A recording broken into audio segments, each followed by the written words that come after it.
कभी कभी जिंदगी के सबसे खूबसूरत पल वही होते हैं जो हमें तब समझ नहीं आते जब वो बीत रहे होते हैं। हर सुबह की तरह वो भी एक आम सुबह थी।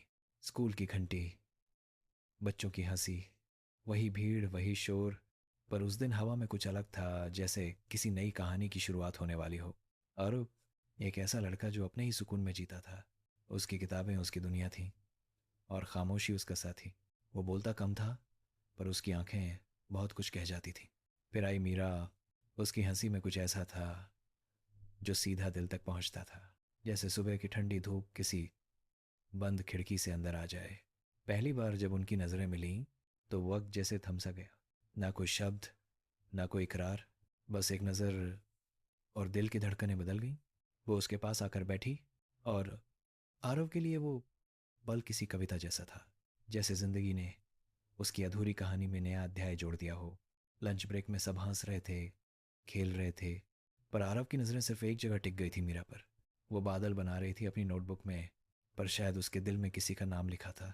फिर अचानक बारिश हुई। सब खिड़की से बाहर देखने लगे, और वो दोनों एक ही खिड़की के पास खड़े थे, बिना कुछ कहे, बस बारिश को सुनते हुए। उस बारिश में कुछ अनकहा बह गया था, और शायद वहीं कुछ नया शुरू भी हुआ। जब दिन खत्म हुआ तो उसने अपनी छतरी आगे बढ़ाई। ले जाओ, बारिश रुक जाएगी तब लौटा देना। उसकी मुस्कान में वो भरोसा था जो शब्दों से नहीं, एहसासों से समझ आता है। घर लौटते वक्त बारिश की हर बूंद में उसे वही मुस्कान दिखाई दे रही थी। उस रात उसने अपनी डायरी में लिखा, शायद यही प्यार है, जब कोई वजह नहीं चाहिए याद करने की। अगली सुबह जब वो फिर मिली तो उसकी नज़रों में कुछ बदला हुआ था, कुछ अधूरा, पर सुकून भरा।